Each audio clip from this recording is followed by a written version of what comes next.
Arestado ang nakatalang top 2 most wanted person regional level na tinaguri ang leader ng isang carnapping group sa ikinasang manhunt operation ng PNP Highway Patrol Group sa Negros Oriental.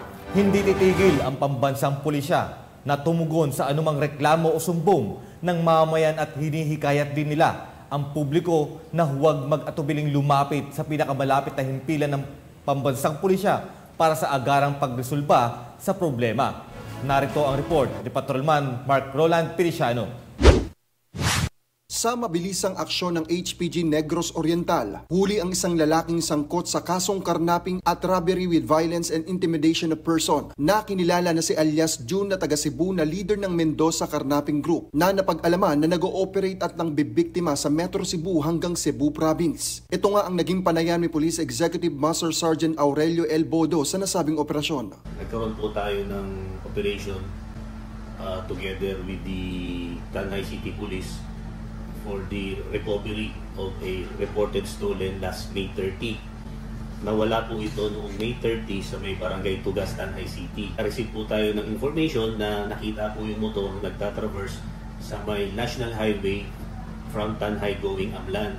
Nakita po uli yung motor and inaresto po natin while in the actual control and possession yung ating suspect.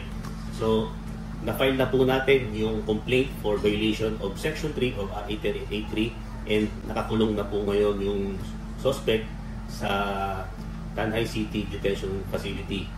So, after presenting the pieces of evidence and affidavits, the prosecutor files probable cause and recommended the filing of the information before RTC Branch 43 of Tanay City. Hindi na nga pumalagpa ang nasabing suspect at binasahan ito ng kanyang karapatan sa salitang kanyang nauunawaan. Paalala ng HPG sa ating mga kababayan. Reminders lang po sa ating mga kababayan na sana ingatan po ninyo ang inyong mga motorsiklo.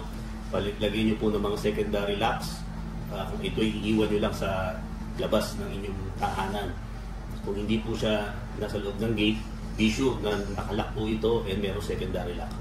At kung may mangyari man na carnapping incident sa lugar nyo, huwag po mag-atubiling i-report sa himpilan ng Provincial Highway Patrol Team and rest assured na mag-a-action po agad ang ating Highway Patrol. Sa anumang katanungan, reklamo o impormasyon, ang himpilan ng HPG mula Luzon, Visayas at Mindanao ay palaging bukas upang kayo'y tulungan. Kami ang Guardian of the Highways, ang kakampi nyo sa kalsada na patuloy na magbibigay ng serbisyong HPG. Dahil dito sa ating bagong Pilipinas, ang gusto ng pulis, ligtas ka. At sa iba pang balitang serbisyong HPG, tumutok lamang sa aming Facebook page at YouTube channel na Police News Network. Mula sa tanggapan ng kakampi nyo sa kalsada at sa pamumuno ng aming buting direktor, Police Brigadier General J. Reyes Comigad.